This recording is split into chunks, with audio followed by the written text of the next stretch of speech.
Ok, on vient de passer 3 jours à Lanzarote à faire ça. Ça, c'est Flora Battesti, la vidéaste corpo et mariage qui, après seulement 1 an d'activité, était déjà coach dans la formation Filmmaker on the go. Après avoir déjà testé la création de contenu sur YouTube et sur Insta, faut savoir que j'ai nourri un petit peu une relation amour-haine avec Instagram. Voir beaucoup le contenu des confrères, parfois ça nous décentre de nous-mêmes et de ce qu'on fait. C'est à LinkedIn qu'elle s'attaque depuis le début de l'année. Moi, mon objectif, c'était vraiment de toucher mes prospects. Du coup, quel est le meilleur moyen de toucher mes prospects? C'est d'aller là où ils sont, en fait, en gros. Et c'est d'ailleurs ma business friend ou partenaire de responsabilité avec qui j'échange chaque semaine pour améliorer notre création de contenu. Si j'ai décidé d'aller à la rencontre de Flora, c'est parce qu'en fait, elle en est qu'au début de son aventure de créatrice de contenu et qu'elle est dans cette phase de test pour savoir ce qui lui convient à elle, mais aussi à son business. YouTube, c'est peut-être plus pour prendre du plaisir et tester de nouvelles choses, expérimenter. Dans mon interview, on a parlé de la place qu'avait la création de contenu dans son business. Le but, c'était de prospecter pour obtenir des clients. Et en fait, Antoine m'a dit tant que t'as pas atteint ton objectif de CA, tu arrêtes la création de contenu sur YouTube. On a aussi abordé les blocages créatifs qui sont obligatoires à partir du moment où on crée quelque chose sur Internet ou en physique. Ça me réfrénait beaucoup parce que je suivais justement des comptes très esthétiques, tu vois, très beaux. Donc je me disais que si je collais pas à ces standards-là, c'était pas bon. Ainsi que de comment faire quand on démarre. Décortiquer les vidéos des gens que vous admirez et tout, pour voir un petit peu comment est-ce qu'ils construisent ça et puis ensuite le mettre à votre sauce. Merci beaucoup d'avoir accepté d'une part d'être dans mon podcast et en plus de me recevoir dans ta maison. Écoute, avec plaisir, ça me fait super plaisir de te rencontrer en vrai pour la première fois. C'est vrai. L'habitude d'échanger du coup, mais c'est chouette de pouvoir te rencontrer en vrai, c'est beaucoup mieux quand même. Ouais, c'est vrai. Non, et c'est vrai que ça fait quand même plusieurs semaines qu'on discute sur Internet du coup, donc ça change un peu de se voir en vrai. Moi, j'avais bien envie qu'on commence l'interview par quelle a été la place de la création de contenu jusqu'à aujourd'hui. La place de la création de contenu, elle a beaucoup évolué en fait. Déjà, quand je me suis lancée la première année, pour moi, je pensais que c'était vraiment essentiel d'avoir une stratégie de création de contenu dans le but de justement de me faire remarquer par les entreprises et donc de me faire contacter. Ouais. Je pensais vraiment comme ça. Donc ça a un peu, drivé toute mon année 2021. Ensuite, pendant l'année 2022, donc je me suis fait coacher par Antoine, donc qui fait partie des vidéopreneurs, et c'est bien avant que le mastermind a été créé. C'est vraiment un coaching qui a été individuel pour moi. J'avais pris la formation des vidéopreneurs qui existait que sur cette forme unique. Et en fait, à partir de ce moment-là, on a vraiment convenu que le but c'était de prospecter pour obtenir des clients. Et je me souviens même d'ailleurs que Antoine, moi j'avais commencé à lancer ma chaîne YouTube en fait en 2021 et je parlais de vidéos et je parlais de vidéos de mariage plus précisément. Et en fait Antoine m'a dit tant que t'as pas atteint ton objectif de CA, tu arrêtes la création de contenu sur YouTube. Ok. Et là j'ai fait ok. Je pense qu'il a fait ça un peu comme pour me donner une carotte, tu vois, une fois que tu auras vraiment atteint ton CA en termes prévisionnels, tu pourras retourner à la création de contenu. Mais vraiment le but c'était vraiment d'axer sur la prospection. À la limite, je pouvais publier sur LinkedIn, c'était un peu comme une autorisation que j'avais pour créer du contenu, mais j'avais vraiment du mal avec cette plateforme et je savais pas trop quoi faire, donc vraiment je me suis vraiment ultra focus dessus. Mais sachant que j'ai quand même créé du contenu au cours de l'année 2022 parce qu'Alex et MJ m'ont demandé de développer une formation destinée aux vidéastes de mariage dans la formation Filmmaker on the go, qui est donc la formation globale qui aide les vidéastes à se lancer dans la vidéo. Donc en gros créer une petite partie vraiment axé sur la vidéo de mariage. Donc j'ai en fait créé quand même du contenu en ce sens. Mais sinon, sur l'année 2022, vraiment, j'ai finalement pas créé pour moi. Ouais. Et je pense que j'ai même pas posté de vidéo ni sur Instagram, ni sur YouTube, ni rien. Ok. L'année 2023, on va dire que je me suis relancée un petit peu sur YouTube vite fait. En fait, j'ai eu beaucoup de contrats qui sont arrivés, donc ça m'a pris beaucoup de temps. Et donc finalement, en fait, c'est pas la création de contenu qui m'a amenée aujourd'hui les clients actuels. Mais pour l'année 2023, j'ai été amenée à être beaucoup plus en collaboration avec Alex et MJ encore au sein de mes missions et à créer du contenu aussi maintenant pour la formation. Et aussi pour développer les réseaux sociaux de Filmmaker on the go. Donc je suis quand même amenée à créer du contenu, même s'il n'est pas pour moi. Mais du coup voilà. Et cette année 2024, en gros maintenant je crée du contenu plus sur LinkedIn. Donc beaucoup de créations de contenu différentes finalement. Est-ce que tu vois, Quelle est la différence entre créer du contenu pour MJ et Alex et créer du contenu pour toi? Enfin, comment tu approches les deux, ce genre de choses?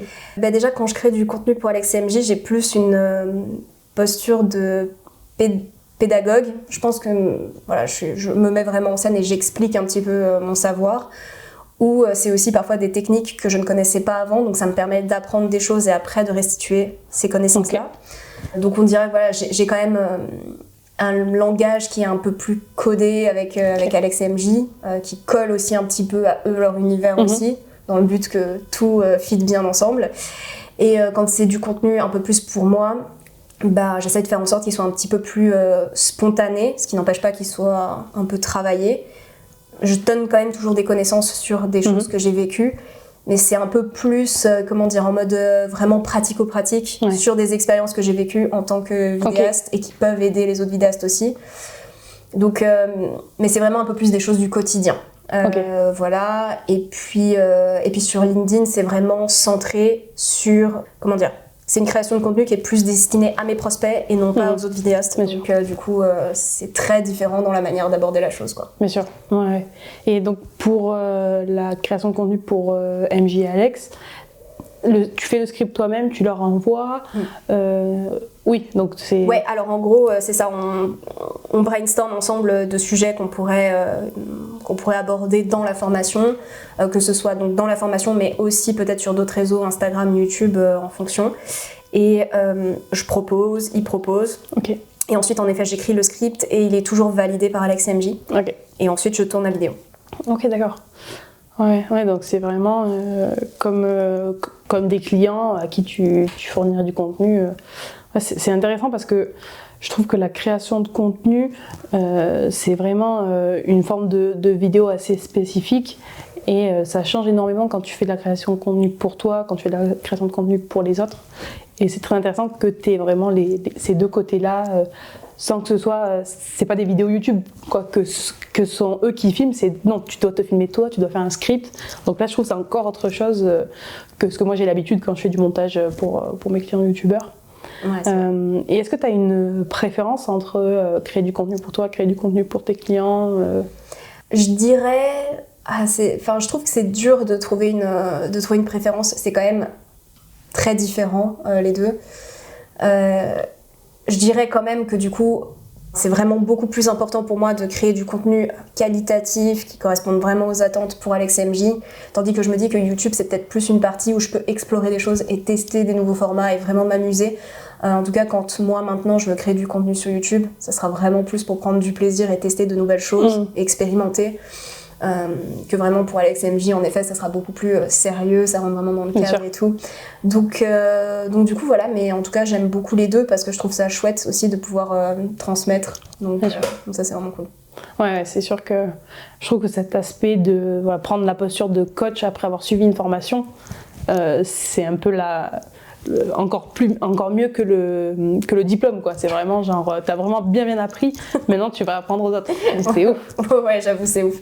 Ouais, non, je suis très contente. Ouais. Et puis en plus, ça te permet d'avoir encore des coachs en Alex et MJ pour créer du contenu qui, eux, maintenant, j'imagine, ont vraiment l'habitude de créer des vidéos. Ouais, et puis en fait aussi, je trouve que cette posture-là de travailler pour eux, ça me fait encore progresser davantage parce que justement, Alex et MJ relisent mes scripts. Des fois, ils me disent, ouais, en fait, je pourrais aborder plus la chose comme ça, et même des fois, ils me réécrivent le texte, mais de manière beaucoup plus punchy, et ce genre de choses. Et je me dis, ah oui, sur cet angle-là, c'est vraiment cool. Donc franchement, continue de progresser à fond, et justement, ils sont exigeants sur la qualité du contenu aussi, donc ça fait plaisir de coller un petit peu à ces exigences-là, quoi. C'est clair. C'est trop bien. D'avoir des clients comme ça avec qui tu t'entends bien et qui te font progresser, c'est un peu le rêve, quoi. Ouais, c'est clair. Non, c'est vraiment chouette. Trop bien. Et donc là, tu as dit que cette année, tu te focalisais un peu sur LinkedIn. Ouais. Comment ça se fait que tu as décidé de te lancer sur LinkedIn plus que sur une autre plateforme? Alors déjà, il faut savoir que j'ai nourri un petit peu une relation amour-haine avec Instagram. Comme beaucoup de monde, mine de rien, je suppose, sur cette plateforme. J'adore cette plateforme et j'aime beaucoup quand même l'utiliser pour connecter avec d'autres vidéastes, d'autres photographes dont je suis, et j'aime beaucoup le travail. Mais j'avoue que voir beaucoup le contenu des confrères, parfois ça nous décentre de nous-mêmes et de ce qu'on fait. Donc j'ai vraiment eu besoin de prendre du recul un petit peu sur cette plateforme, notamment fin novembre, tout ça, et je me suis dit que en fait moi mon objectif c'était vraiment de toucher mes prospects. Et du coup quel est le meilleur moyen de toucher mes prospects, c'est d'aller là où ils sont en fait en gros, et c'est vraiment sur LinkedIn quoi. Et finalement donc c'est pour ça que je me suis dit bon, LinkedIn, ça semble être une plateforme un peu élitiste, tu sais, un peu trop fermée, machin et tout. Mais je me suis dit, bon, je vais quand même essayer. Franchement, ça coûte rien. Et en fait, finalement, ça m'a beaucoup plu parce que déjà, de base, j'adore écrire. Et sur LinkedIn, mine de rien, c'est quand même la chose qui est beaucoup demandée. Et donc, en fait, je me suis retrouvée un peu dans une certaine zone de confort, mine de rien. Donc, je me suis dit, c'est cool, j'aime bien. Mais je pense quand même qu'à l'avenir, ce que j'aimerais faire, c'est un peu plus développer des vidéos explicatives, même sur LinkedIn. Trop bien. De temps en temps, tu vois, pas beaucoup, parce qu'en plus, je pense pas que la vidéo soit non plus trop poussée par l'algorithme pour l'instant sur LinkedIn, mais juste un tout petit peu. Mais vraiment, l'objectif, comme je disais, c'est vraiment beaucoup plus de parler à mes prospects et de pouvoir vraiment me concentrer sur mes objectifs. Donc du coup, voilà, c'est un petit peu ça. Pourquoi LinkedIn et pas les autres plateformes. Voilà. Et donc là, tu fais qu'une seule plateforme à la fois ou... Ouais, en fait j'ai réfléchi et mon objectif, c'était aussi de continuer YouTube en parallèle. J'ai toujours envie de continuer YouTube quand même malgré tout. Donc là, je m'adresse évidemment pas à mes prospects, je m'adresse aux autres vidéastes sur YouTube, mais où je documente un petit peu mon parcours. Mais en fait, j'ai du mal à débrancher mon cerveau et être active sur plusieurs... c'est compliqué, surtout quand t'es freelance avec tes contrats clients et tout, c'est quand même un peu galère. Donc ce que je me suis dit, c'est surtout me donner des challenges créatifs plutôt sur des choses que j'ai envie de développer sur YouTube. Donc peut-être des scripts un petit peu plus personnels ou un petit peu plus travaillés, où je me mets en scène, ce genre de choses. Comme on peut voir plein de belles vidéos sur YouTube. Donc je me suis dit que mon objectif, c'était peut-être un petit peu tous les mois de faire un petit peu quelque chose qui tend vers cette créativité-là, ce plaisir-là, mais vraiment en tout cas d'un niveau business, plutôt continuer LinkedIn en tout cas. Ouais, donc vraiment LinkedIn business et YouTube plaisir pour tester. Ok, trop bien. Et tu as déjà des idées de format ou de type de vidéo que tu voudrais tester ou pour l'instant pas trop? Sur YouTube, oui, il y a notamment une vidéo où je parle un peu plus de mes 3 années d'entrepreneuriat, tout ça. On en a déjà parlé ensemble en off. Donc voilà, ça sera un petit peu plus perso, un petit peu plus construit dans le script, où il y aura un peu de voix off, tout ça, de mise en scène. Chose que j'ai pas vraiment fait auparavant, où je suis quand même toujours plutôt face cam ou plutôt vlog. J'ai quand même déjà fait des vlogs. Mais j'aimerais bien aussi peut-être essayer de vlogger un petit peu plus, mais c'est toujours un peu une difficulté de sortir la caméra quand même et de se filmer, surtout quand t'es en extérieur. Donc voilà, à voir. Je me ferme pas trop de portes pour l'instant, mais en tout cas, plus vraiment prioriser l'aspect storytelling, mieux construire une histoire et peut-être jouer un petit peu plus avec les plans où je me mets en scène sur la lumière, les cadrages, composition, tout ça. D'accord. Et là, tu disais que c'est dur de vlogger, de sortir la caméra en extérieur. Pourquoi tu trouves ça dur ? C'est vachement dur par rapport notamment au regard des autres, hein. Clairement. C'est vraiment, je pense, la plus grande difficulté. Donc voilà, sortir de la caméra à l'extérieur, tu dis ouais, mais il y a quelqu'un qui va passer, il va dire mais qu'est-ce qu'il fout, qu'est-ce que fout cette crétine avec cette caméra là en train de se parler, mais en fait je pense que juste il faut faire et que les gens en fait ils s'en foutent, et puis au pire s'ils critiquent, tant pis, mais c'est sûr que c'est quand même un petit peu gênant. Mais je dirais que c'est quand même ça principalement. Le regard des autres. Le regard des autres, c'est pas simple. C'est ça. Je l'ai déjà fait quand même, mais très rapidement, quelques fois en extérieur. C'est vrai que j'essaye toujours de faire vite, hop là, au moins c'est bon. Donc voilà, mais à tester plus. Parce que l'exercice t'a quand même plu. L'exercice m'a quand même plu, c'est très drôle parce que l'une des premières vidéos YouTube que j'ai faites, c'était un shooting grossesse avec ma cousine, et c'était un vlog. Ok, énorme. Et en fait... Mais en fait, le vlog, je suis seulement une fois dehors. Ah oui. En fait, et où je me filme, et là, je dis ce qu'on va faire. Et genre, on a juste fait une rue. Hein. En plus, on a dû la refaire plusieurs fois parce que je m'étais plantée dans mon texte. Donc, on a dû la refaire 3 fois. Et ma cousine, en plus, à côté, qui marchait, c'était n'importe quoi. Donc, du coup, voilà. Et après, c'était juste des images de moi, un peu en backstage, en train de la photographier. Voilà. Et après, j'ai parlé à la caméra vite fait. Mais comme il y avait ma cousine et qu'en plus il n'y avait pas beaucoup de monde sur la plage, ça a été quoi. Ok. Mais ouais, c'est sûr que c'est pas simple. Mais je sais que moi j'aime beaucoup les vidéos de vlog où les gens nous emmènent avec eux. Et en effet, moi je me suis dit, ah ça serait cool. Et puis dès que je suis dehors, je suis là, oula, non, je vais pas sortir. Ouais. Alors que j'aime beaucoup regarder. Donc je sais qu'il y en a qui le font. Et on a quand même ce truc-là de ah non, les gens ils vont me regarder, ils vont dire elle est chelou, alors que les gens ils savent qu'on fait des vlogs, que voilà. C'est ça. Mais j'admire aussi beaucoup les créateurs de contenu sur YouTube qui justement font des vlogs en extérieur, mais qui sont en plus hyper quali, où ils posent vraiment le trépied, ils s'éloignent, ils reviennent, machin. Moi j'aimerais bien faire ça, mais j'ai juste peur que ma caméra tombe ou que quelqu'un, je sais pas, la pique, c'est chaud quand même. Donc voilà, mais j'aimerais beaucoup plus faire ça, un aspect un peu plus esthétique, tu vois. Mais ça demande quand même pas mal de courage de laisser sa caméra derrière soi comme ça à faire le truc. C'est vrai. C'est là que quelqu'un en alternance tomberait à pic. C'est clair. C'est clair, c'est vrai que ça c'est pas mal. Mais eux, ils le font tout seuls, donc non, mais ça devrait être possible. Mais faudrait peut-être investir dans une caméra dans laquelle tu tiens pas trop, peut-être, au début. Ouais, c'est peut-être ça, parce qu'en effet, je suis d'accord sur le fait de laisser sa caméra, selon s'il y a beaucoup de passages, selon si quelqu'un peut taper dedans et tout. Ouais. C'est stressant quand même. Ouais. Et puis comme c'est ton outil de travail, qu'après t'as des contrats à faire. C'est ça. Moi pour l'instant j'ai qu'une caméra, autant te dire que j'ai pas intérêt à la casser quoi, parce que c'est sûr. Sinon je suis bloquée. T'inquiète, même quand t'as 2 caméras comme j'en ai, t'es quand même pas sereine à l'idée qu'elle tombe. Je pense qu'avant d'en avoir je sais pas 5 ou 6, t'es pas sereine. Après tu dis bon, une de plus, une de moins. Oui, 5 ou 6, le goal.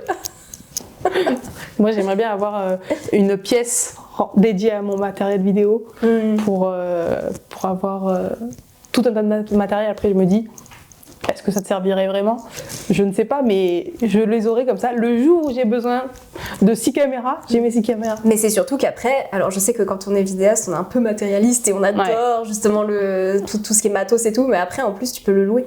Donc aussi tu peux rentabiliser sur ça. C'est ça, c'est du business. Mais oui, c'est du business. Non, ça c'est sûr que la question du matériel revient souvent. Heureusement, pour nous c'est un peu trop cher, donc on peut pas tout acheter d'un coup. Donc c'est pas mal, ça nous permet de nous focaliser petit à petit sur ce qui est important. Donc ça c'est cool. Et sinon je vais revenir un petit peu quand même à la création de contenu. Sinon on va marier sur matos et tout. Ça va être... Parler matos ça m'intéresse, mais revenons à la création de contenu. Donc du coup, tu as pas mal de créations de contenu différentes. J'imagine, si ça ne t'est pas arrivé, tant mieux, mais j'imagine que tu as déjà eu des blocages créatifs. Et dans ces cas-là, comment ça s'est passé? Est-ce que tu as réussi à les surmonter? Et si oui, comment? Et sinon, pourquoi? Ouais, je dirais que principalement, justement, les blocages créatifs que j'ai eus, c'est beaucoup Instagram. Et notamment, du coup, c'est l'une des raisons pour lesquelles aussi j'ai laissé tomber. Parce que je trouve que Instagram... J'étais plus dans cet aspect, il faut que ça soit beau, il faut que ça soit, voilà. Même parfois, j'osais même pas faire une story parce que je me disais, mon bureau c'est moche, enfin ce genre de choses. Et du coup, ça me réfrénait beaucoup parce que je suivais justement des comptes très esthétiques, tu vois, très beaux. Et donc je me disais que si je collais pas à ces standards-là, c'était pas bon. Et du coup, ça m'a un peu dégoûtée, quoi. Et j'étais beaucoup plus à la course aux vues et je suis arrivée vraiment à un moment en fait où je me disais mais en fait si ça marche pas, ça veut dire que ma vidéo elle est pas bonne, alors que pourtant elle est qualitative en soi et c'est pas le nombre de vues qui devrait déterminer si ta vidéo elle est bonne ou pas. Donc j'étais beaucoup dans ça, contrairement sur YouTube où peut-être je prenais un peu plus de recul et tout, alors que je sais que sur YouTube il y a aussi ces problèmes-là, je le sais clairement, mais peut-être que plus comme c'était un jeu, une expérimentation, ça passe mieux. Donc on va dire que niveau Instagram, malheureusement je n'ai pas surmonté ce blocage-là et j'ai décidé de passer carrément à autre chose. Et sur YouTube, je dirais que j'aime beaucoup ça, mais vraiment le facteur primordial, c'est le manque de temps. Genre clairement le manque de temps qui fait que du coup j'ai peu de temps pour créer, quoi. Donc voilà, malheureusement j'ai fait quand même des priorités. Obligé. Par contre, au début de YouTube, l'une de mes grandes difficultés, ça a été mon image et me cadrer. J'ai eu beaucoup de mal avec ça. Bien avant de lancer YouTube, j'avais voulu faire pour un concours une vidéo où justement on me voyait, il fallait juste que je mette un casque et tout sur les oreilles dans le but de faire mon montage après, et donc je m'étais filmée. Franchement, quand j'ai vu la vidéo, genre j'ai pleuré quoi. Ah ouais. Genre j'étais là en mode punaise, mais je suis horrible, machin. Et en fait, je sais pas, à un moment donné, je voyais beaucoup plus de vidéos sur YouTube. Et moi, l'un de mes rêves, c'était d'être caméraman pour un ou une YouTuber. Ouais. Et donc, et en fait, j'essayais de convaincre d'autres freelances autour de moi, notamment qui étaient photographes culinaires, en mode « Mais t'as pas envie de lancer une chaîne YouTube ? Je pourrais te filmer et tout, genre ça serait vachement intéressant. » et en fait, ça a jamais marché. Ah, dommage. Et du coup, je me suis dit, je serai ma propre YouTubeuse. Et donc, c'est vraiment là que j'ai un peu pris plus la décision de dire « Ok, bon, je teste et tout. » Et finalement, ce qui était un blocage, je me suis aperçue que finalement, on pouvait travailler dessus, sur son image avec YouTube. Donc, on va dire que ça a un peu débloqué ça. Trop bien. Ouais, donc ça allait être ma prochaine question. Donc, oui, donc tu sens vraiment la différence entre quand tu as commencé les vidéos YouTube et maintenant, tu te sens plus à l'aise devant une caméra? En fait, je me sens plus à l'aise devant une caméra, surtout que j'ai cadré, parce que je sais comment la lumière tombe, comment j'aime qu'elle tombe, comment j'aime être cadrée et tout ça. Ça veut pas dire que si on me prend en photo dans la rue, je serais beaucoup plus à l'aise et tout. Mais en tout cas, j'ai quand même accepté beaucoup plus mon image. Et en fait, au-delà de ça, je trouve que sur YouTube, ça fait beaucoup travailler sa posture, sa façon de parler, ses tics de langage. Enfin, tu progresses de ouf quand même. C'est clair. Donc j'ai trouvé un bénéfice auquel je m'attendais pas. Trop bien. C'est vrai que quand tu fais ton montage, tu te rends compte que tu dis tout le temps ou tu dis tout le temps donc. Enfin, moi je sais du coup, moi je sais que mon gros problème c'est les et les donc. Quand je m'écoute parler, je me dis mais c'est infernal. C'est infernal. Encore ça va, on fait quand même beaucoup de liens dans nos phrases, donc je pense que c'est quand même normal. Moi j'en avais un, c'était. Ah oui, tu m'avais dit. Entre chaque truc, je faisais. Et après, je me suis dit, oula, faut arrêter là. Surtout que ça, au montage, c'est infernal. À enlever, enfin, t'es toujours obligé d'être chirurgical, d'enlever le petit moment. Surtout si tu fais alors, et tu vois que t'enchaînes direct. Exactement. C'est infernal. Ouais. Non, horrible. Je me suis vite rendu compte au bout de 2 vidéos que ça allait pas pouvoir être possible de continuer comme ça. Comment se rajouter 4 heures de montage pour rien? Ouais, c'est clair. Non, c'est clair. Je sais pas si je le refais depuis, mais normalement, je pense que j'ai vraiment corrigé ce défaut en plus. Mais j'ai d'autres tics de langage qui sont venus. Évidemment, il faut bien combler tous ces moments. C'est ça. Moi, c'est aussi un petit peu. Ça, c'est un autre tic que j'ai. Je dis souvent un petit peu. Moi, j'ai regardé un podcast il y a pas si longtemps où le gars disait tout le temps « tu vois ». Et en fait, au bout d'un moment, j'ai dû arrêter parce que ça me rendait ouf. Parce que, enfin, je comprends. Je l'ai remarqué. Et en fait, le problème, c'est qu'une fois que tu l'as remarqué, c'est mort. Moi, j'entendais que ça. Et du coup, j'arrivais plus à écouter ce qu'il disait. Et j'ai dû arrêter. Et c'est pour ça que je fais une grosse. J'essaie de pas faire trop de tics de langage parce que je sais que moi, dès que j'en remarque un, après, c'est mort. Et donc, après, vu que je me regarde pendant des heures pendant le montage, je me dis, je veux pas avoir de tics de langage. Bon, évidemment, j'en ai plein, mais j'essaie en tout cas d'enlever ça. Ouais, mais c'est vrai que tu vois, c'est un peu plus. Ça change de donc et. C'est vrai. C'est quand même. Ça. Mais bon, un tic de langage reste un tic de langage parce que. C'est clair. Ça reste pénible au bout d'un moment, mais ça, en effet, ça me fait me rendre compte que dans la vie, je vais avoir tendance à dire beaucoup donc ou faire beaucoup et en effet, ça passe un peu plus, mais. Pourquoi pas travailler dessus, quoi. C'est sûr. On parlait beaucoup de création de contenu, de blocage de contenu. J'aimerais revenir sur ton processus de création. Comment tu crées un contenu vidéo de A à Z, en fait? Un contenu vidéo pour un client ou pour créer du contenu sur Internet pour moi? Très bonne question. Du contenu pour toi? Ok, pour moi. Je suis toujours un peu dans l'expérimentation parce que j'essaye de développer un peu de nouveaux formats. Où donc là, j'agis un peu plus différemment. Par exemple, si je dois faire un tuto où en gros j'explique, soit j'explique une façon de procéder sur un logiciel ou une problématique business que j'ai rencontrée, ce genre de choses. Ce que je vais faire, c'est qu'en fait, je vais écrire un bullet point des points que je veux aborder. Et ensuite, je vais filmer ça, juste face caméra. Et là, pour les autres formats que je veux un petit peu plus développer, là vraiment, j'écris un script. Et collé au script, j'essaye d'imaginer quelles images je pourrais tourner. Ok. Donc voilà, donc en gros parfois le texte vient avec un peu les images que j'ai en tête, donc du coup j'écris un peu les deux en même temps.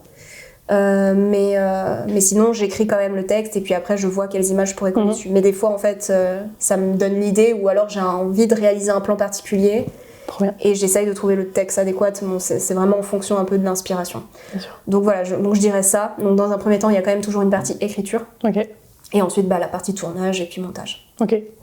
Et quand du coup, ton script, t'as dit que en tuto, donc c'est plutôt bullet point, et là, Ouais. c'est plus écrit. Ouais. Comment tu fais pour écrire ton script? Tu fais intro, développement, conclusion, ou tu fais un peu dans tous les sens Du coup, j'essaye un peu plus de me baser sur les règles de storytelling. Donc, t'es vraiment à un point A, t'as une problématique. Ensuite, comment est-ce que tu deals avec cette problématique, les conséquences, tout ça. Ensuite, la résolution ou non, et puis le résultat final. Ou alors l'enchaînement d'une autre problématique qui arrive direct. Donc, Ok. j'essaye un peu plus de réfléchir comme ça. Ok. Quand c'est vraiment des tutos, en fait, il y a deux types de tutos. Il peut y avoir vraiment des vrais tutos où en gros t'expliques un procédé de A à Z. Bon, alors là, c'est clairement pas compliqué. Hein. Tu expliques du début à la fin, ordre chronologique, voilà, pas galère. T'essayes de trouver une accroche qui pimpe un peu et puis voilà. Et sinon, pour les autres, un peu comme comment dire. Là, notamment une vidéo YouTube que j'ai tournée où j'explique une problématique que j'ai rencontrée sur un tournage. Là, j'ai vraiment essayé de parler un petit peu. J'ai voulu faire une accroche qui vraiment suscite l'intérêt. Ouais. Et ensuite, mon but, ça a été un petit peu de développer la problématique et ensuite la résolution. Voilà. Ok. Donc, plus de suivre comme ça. Mais généralement, je dirais quand même que c'est assez au feeling, Ouais. de manière générale quand même. Ok. Ok, trop bien. Si jamais vous appréciez cet épisode, n'hésitez pas à liker, commenter, vous abonner, partager, enfin bref, interagir, ça m'aide énormément. Et en plus, ça permettrait à plein de gens de découvrir ces conversations pleines de valeur avec des créatrices et créateurs de contenu ultra intéressants. Enfin bref, je vous laisse retourner à cet épisode. Si quelqu'un voudrait progresser en storytelling ou quoi, qu'est-ce que tu pourrais, ou en écriture de script en règle générale, qu'est-ce que tu pourrais leur conseiller de faire? J'ai pris en précommande une formation de François Lamoureux, Ah, trop bien. explique-moi encore. Qui Très parle bon de- en storytelling. Ouais, qui parle de storytelling, donc je l'ai précommandé, j'ai trop hâte de pouvoir, Trop bien. de pouvoir passer dessus. Donc ça c'est un premier point. Et puis l'autre point, je dirais en tout cas de faire un petit peu aussi ce que je fais, de décortiquer les vidéos des gens que vous admirez Ok. et tout, pour voir un petit peu comment est-ce qu'ils construisent ça, et puis ensuite le mettre à votre sauce. Énorme. Et prendre plusieurs inspirations de plusieurs créateurs. Ouais, ça c'est vrai que c'est important Voilà. pour trouver ton style. Éviter le plagiat. Ouais. Oui. On peut s'inspirer, mais vraiment éviter de plagier. Oui, bien sûr. Bien sûr. Non, mais en effet, voilà, c'est important, je trouve. Pour trouver son style, je trouve que c'est super important au début copier, mais par exemple un plan Oui. ou deux plans, Ça puis oui, copier en fait, pour moi, la plagier, lumière. c'est vraiment reprendre le même contenu de A à Z. Ah oui, oui. Ça encore, je pense que c'est très entendable de le faire pour justement s'expérimenter, mais alors à la limite, ne pas le poster. Ou bien alors sûr. vraiment créditer la personne et vraiment dire... Ouais, voilà, que c'est du copie conforme. Voilà, juste pour s'entraîner et tout, ça ok. Mais pas s'attribuer le crédit. Bien sûr. Très important, tout à fait. Et pour en finir un peu sur la création de contenu, après j'aimerais bien parler un peu plus de la formation. Ouais. Qu'est-ce que tu conseillerais à quelqu'un qui veut se lancer dans la création de contenu, qui sait pas trop comment faire, qui ose pas trop forcément, qu'est-ce que tu pourrais conseiller, mis à part interdit de dire fais la première vidéo, enfin le conseil lance-toi n'est pas autorisé, il faut un autre conseil que celui-là. Ouais. Déjà, je pense que ça serait identifier les blocages premiers. Ok. Savoir qu'est-ce qui bloque la personne. Est-ce que c'est justement son physique, sa voix, savoir un petit peu c'est quoi aussi la problématique, la peur de la critique, voilà, ce genre de choses. Et je dirais que si en tout cas les problèmes sont vraiment le fait qu'on n'ose pas se filmer ou alors qu'on n'ose pas parler, il y a plein de manières différentes quand même de créer du contenu. Il y a plein de silent vlogs qui sont, je sais pas si tu as eu l'occasion d'en visionner. Ouais, un petit peu. C'est vrai que c'est pas mon contenu favori, mais j'ai vu que ça existait en Moi, effet. je trouve ça vraiment génial. Cet aspect de créer un vlog juste avec une atmosphère, une ambiance, un peu de texte. Je trouve ça génial. Moi, je trouve que c'est une super idée. Mais tu vas les regarder comme ça pour le plaisir, quoi. Ouais, des fois, je tombe dessus sur mon feed, j'en ai et je regarde. Énorme. Il y en a que je trouve super bien réalisés. Du coup, voilà, il y a quand même cette façon-là. Après, c'est quand même possible de... Après, évidemment, c'est toujours... On peut ne pas montrer son visage non plus dans ces silent vlogs, donc ça peut être aussi un challenge. Bien sûr. Mais voilà, c'est en tout cas, cette barrière ne devrait pas non plus être la seule excuse. Et à la limite, j'ai envie de dire, si aussi on a un problème d'image, peut-être ne pas forcément poster, mais poser sa caméra, essayer de s'habituer un petit peu quand même à son image, à la limite aussi créer une vidéo, mais ne pas vouloir forcément la poster, juste pour s'approprier un petit peu tout ça, et puis voir après si on a le courage de la poster, mais du coup je dirais voilà, commencer par identifier ses blocages, et ensuite quand même sortir de sa zone de confort, sans forcément poster, mais vraiment en expérimentant le tournage en tout cas. Ouais. Ok, trop bien, trop intéressant. Donc maintenant qu'on a pas mal parlé de la partie création de contenu, j'aimerais bien parler un peu plus de la partie formation, parce que ce que je trouve très intéressant dans ton parcours, c'est que toi tu as commencé finalement assez tôt à créer de la formation, mais c'est pas de la formation pour toi, c'est de la formation pour quelqu'un d'autre.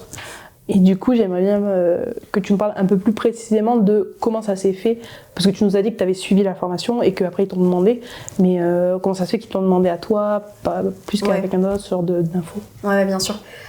Donc déjà, j'ai acheté la formation, c'était quand ? C'était le 31 décembre 2020. Ok. Ouais, c'est ça, très exactement, parce qu'ils avaient terminé, c'était à la fin d'une promotion qu'ils lançaient. Après, ils allaient augmenter les tarifs et moi, ça a très très bien marché, le coup marketing. Le marketing. Ouais, je crois que même à 23h59, genre presque, j'ai acheté la formation. C'était la toute première formation que j'ai achetée en plus. Ok. Je connaissais pas du tout cet univers-là, donc j'étais pas non plus ultra à l'aise à l'idée d'acheter. Et en fait, c'est mon copain qui m'a dit mais oui, vas-y, ça va te servir, c'est un investissement et tout. Et donc j'étais là en mode ok. Sachant qu'Alex CMJ à l'époque, ils créaient beaucoup de contenu sur leur chaîne YouTube où ils s'étaient lancé un challenge de créer une vidéo par jour pendant 1 an. Ah ouais, pendant 1 an. Ouais, et franchement leur contenu est super quali, donc t'es quand même vachement rassuré à l'idée d'aller dans une formation comme ça. En plus, du coup, t'as l'impression de les connaître un peu, qu'ils sont accessibles et tout. Donc voilà. Donc j'ai intégré la formation. Et en fait, dans cette formation, tu as un groupe Facebook des membres de la communauté. Et en fait, tu poses tes questions, t'interagis dans la communauté, tout ça. Et en fait, c'est vraiment une mine d'or d'informations. C'est-à-dire que si jamais t'as un blocage, une question, tu poses ta question dans le groupe. Alex et MJ, ils sont hyper réactifs, ils te répondent. D'autres membres de la communauté aussi te répondent. Et franchement, c'est génial pour progresser. Énorme. Alex et MJ aussi, ils proposent des feedbacks de tes vidéos. Donc, c'est-à-dire qu'en gros, tu leur soumets une vidéo, tu leur expliques un petit peu le contexte de la vidéo, les difficultés que tu as rencontrées, un peu le contexte, quoi, pour qu'ils puissent avoir quelques éléments, le matériel que tu as utilisé. Et ensuite, ils font un live sur le groupe Facebook où, en gros, ils décortiquent un petit peu la vidéo. Ils donnent les points positifs et aussi les axes d'amélioration. Trop bien. Et ça, c'est vraiment génial pour progresser. C'est clair. Donc, je leur ai soumis... Donc, moi, quand j'ai intégré le groupe, donc j'avais quand même déjà des bases de vidéos parce que, comme je t'avais dit, j'étais journaliste reporter d'images. Donc, en soi, je sais filmer, mais je savais pas filmer de façon créative. Vraiment, quoi. Donc du coup, j'ai vraiment appris un petit peu ça, à manier aussi la caméra avec l'appareil photo comme on entend, sachant que moi, je filmais avec la grosse caméra à épaule et tout. Gros changement. Ouais, voilà, gros changement. C'était tellement plus léger et tellement plus pratique. Donc du coup, j'ai expérimenté et j'ai envoyé 2 vidéos en soumission et tout. Donc ils m'ont fait leur retour en live, etc. Et moi, j'ai toujours beaucoup été dans le feedback. Quand j'étais journaliste, je demandais souvent des retours auprès du monteur qui montait mes images pour m'améliorer. Enfin, beaucoup à la recherche de ça. Et donc, du coup, dans le groupe, j'ai beaucoup posté des vidéos que j'avais faites sans forcément les envoyer à Alex et MJ. Et je commentais aussi celles des autres pour justement peut-être leur donner des petits retours sur ce que je pensais, tout ça, de leurs vidéos. Donc voilà, on a commencé comme ça. Enfin, au début, purement désintéressé. Enfin, ça a toujours été désintéressé, mais du coup, voilà, c'était juste naturel pour moi, en tout cas, de répondre, ou si quelqu'un me posait une question et que je voyais passer sur mon téléphone, de répondre aussi si j'avais la réponse. Énorme. Et en fait, un jour, j'ai pris un coaching avec Alex pour développer certains points business. Donc ça, c'était juste une session une fois. Et après, Alex et MJ, ils ont cherché aussi un monteur. En freelance, à intégrer leur équipe pour justement créer beaucoup plus de contenu et un peu mettre à jour certains pans de la formation. Et du coup, j'ai postulé ça, c'était fin 2021. Fin 2021, c'est ça. Et donc, j'ai été sélectionnée déjà sur le premier truc. Après, il fallait monter une vidéo un peu dans leur style, avec leur code. Et suite à ça, il y avait encore un autre entretien avec un petit peu une shortlist. Et ensuite, ils décidaient, voilà. il décidait avec qui continuer l'aventure en gros. Ok. Tintin. Donc du coup j'ai fait la vidéo et ils m'ont sélectionné sur la shortlist pour discuter avec eux. Trop bien. Donc j'étais super contente et tout, et sachant qu'en parallèle j'avais déjà lancé ma chaîne YouTube. Ok. Et j'expliquais un petit peu justement le matos que j'avais déjà fait le vlog avec ma cousine sur le shooting de grossesse, tout ça, donc j'avais déjà créé un petit peu de contenu où j'étais face caméra. Voilà. Mais bon, il n'en était absolument pas question dans cet entretien, vu que c'était un entretien pour être monteur. Pour du montage. Voilà. Et donc en fait, finalement, j'ai parlé en direct avec eux, ils m'ont dit que voilà, je sais plus exactement de quoi on a parlé, j'ai demandé un petit peu ce qu'ils attendaient de la collaboration avec le monteur, c'était quoi pour eux un petit peu la vision qu'ils avaient de Filmmaker on the Go et tout. Et puis bon, ils avaient l'impression de me connaître aussi, vu que j'interagissais un peu dans le groupe, que j'avais envoyé des vidéos, qu'on avait fait un coaching et tout. Et en fait, du coup, Alex, il me dit je sais que là, j'outrepasse en gros l'entretien, mais est-ce que ça te dirait pas de développer une mini-formation mariage au sein de la formation Filmmaker on the Go et tout? Et sur le coup, je dis bah oui, bien sûr, ça serait absolument génial. Puis après, on est repassé à autre chose. Et je me suis dit, voilà, bon, bref. Ouais, pas plus. Voilà. Et en gros, il dit bon, on donnera les retours à tout le monde sur les sélections d'ici 2 jours et tout. Voilà. Et du coup, d'ici 2 jours, je reçois le mail et je vois, voilà, Flora, on n'a pas retenu ta candidature. J'étais là, oh non, oh non. Et puis il dit, mais on serait vraiment ravis de travailler avec toi. Donc pour la formation mariage, développer ça au cours de l'année et tout. J'étais là en mode tout de suite. Quoi ? Je m'y attendais pas du tout. Et du coup, je me suis dit, bon, ça sera peut-être encore après, tu vois. Je dis, oui, bien sûr, oui, bien sûr, je suis intéressée. J'étais comme ça. Hein. Tu m'étonnes. Et ils m'ont dit, d'accord, voici tous les sujets de vidéos auxquels on a pensé. Et là, j'ai reçu un pavé comme ça, d'au moins une 40aine de vidéos, je pense. Ah ouais. Et là, j'ai fait, ah ouais, d'accord. Ils sont chauds. Ils sont chauds. Et du coup, il a dit, on en discute quand tu veux, machin. Et en fait, en gros, ça a commencé comme ça. Donc, ça a commencé par cette porte de formation. Puis finalement, la collaboration s'est très bien passée. Forcément, j'ai continué à m'investir dans le groupe parce qu'en plus, maintenant que j'avais la formation mariage, les gens qui posaient des questions dans le groupe mariage, je répondais toujours aux autres. Et en fait, au final, au fur et à mesure, ils m'ont un peu plus intégrée pour créer du contenu pour la formation principale. Ok. Voilà. Donc ouais, c'est un peu comme ça que ça s'est fait. Énorme, trop bien. Et du coup, ça, c'est une partie assez importante de ton activité aujourd'hui ? C'est en effet une partie importante. Je dirais pas que c'est ma source de revenus principale dans mon CA. Ouais. Mais c'est quand même en effet une partie importante. Tous les jours, un petit peu, je regarde le groupe Facebook, je réponds aux questions. Donc je suis quand même, j'essaye tous les jours d'être présente, quoi. Ok. Et c'est un truc qui te plaît, cette partie-là, d'être coach, quoi. Ouais, je trouve ça super chouette de pouvoir aider les gens et de faire partie surtout de cette communauté. Ouais. Je trouve vraiment que dans la communauté Filmmaker on the Go, il y a quand même des belles valeurs d'entraide, d'apprentissage et tout qui sont dans cette formation. Et du coup, je me sens hyper privilégiée de pouvoir faire partie de ça. À la fois, je me sens encore membre et j'aide aussi à mon échelle, mais du coup, c'est vraiment super génial, quoi, de faire partie de ça. Ouais, c'est clair que la communauté, c'est le réseau, tout ça, c'est quand même quelque chose de très important quand t'es entrepreneur, quoi. Ouais. Parce qu'on peut facilement se sentir assez seul. C'est ça, mais c'est vraiment quelque chose que j'ai jamais ressenti, en fait, la solitude, dans mon activité depuis que je me suis lancée. La solitude, jamais. Non, parce que en fait, je me suis lancée, je faisais déjà partie de Filmmaker on the Go. Ah bah oui. Et en fait, je me suis déjà sentie intégrée dans cette espèce d'écosystème-là. Ouais. Et en fait, non, jamais je me suis sentie seule. Et même sur les réseaux sociaux, j'ai tout de suite vite connecté avec des gens avec qui j'échange depuis régulièrement. Et en fait, c'est devenu mes business friends. Et en fait, je me sens tellement moins seule que quand j'étais journaliste. Vraiment journaliste pigiste. Franchement, je me sens vraiment beaucoup plus entourée, quoi. Et c'est hyper important. C'est clair. Franchement, moi je sais que j'ai ressenti le fait d'être seule pendant un bon moment. Et comment justement t'as remédié un petit peu à cette solitude-là ? La première partie, ça a été quand j'ai trouvé la communauté de Nico. Parce que là, j'ai vraiment trouvé des gens avec qui on avait les mêmes valeurs, on avait envie de parler des mêmes choses, tout en faisant des travails de vidéaste assez différents. Enfin, des travaux. Non, des travails de vidéaste. Oui. Tout en étant des vidéastes très différents. C'est mieux comme ça. Tout en étant des vidéastes très différents, on échange beaucoup. Donc il y a ça. Et ensuite, le fait de plus échanger sur Internet, d'oser en fait échanger sur Internet. Après, on a commencé à discuter ensemble. Et tout ça, voilà, petit à petit, ça fait que je me sens vachement plus entourée.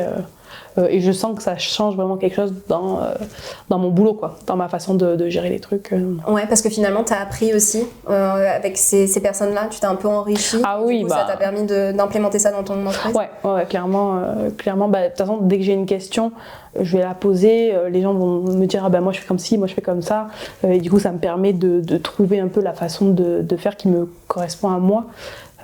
Et c'est d'ailleurs pour ça que j'ai eu envie de faire ce podcast-là, c'est de dire, j'ai envie de permettre aux gens de parler de leur façon de travailler pour voir que d'autres créateurs de contenu ou d'autres vidéastes ou d'autres entrepreneurs puissent voir comment font les autres, quoi, comment ça marche et trouver la façon qui marche pour eux. C'est une super idée en tout cas. C'est gentil. Écoute, en tout cas, merci beaucoup d'avoir pris le temps de parler avec moi pour ce podcast. C'était vraiment trop intéressant. Écoute, avec plaisir, je suis contente. Merci beaucoup d'avoir regardé cet épisode. Si jamais vous avez aimé cette interview, n'hésitez pas à liker, commenter, vous abonner, tout ça. Je suis Lia Corazza, j'aide les créateurs de contenu vidéo à publier régulièrement tout en allégeant leur charge mentale. Donc si jamais vous avez besoin d'aide, n'hésitez pas à me contacter sur LinkedIn.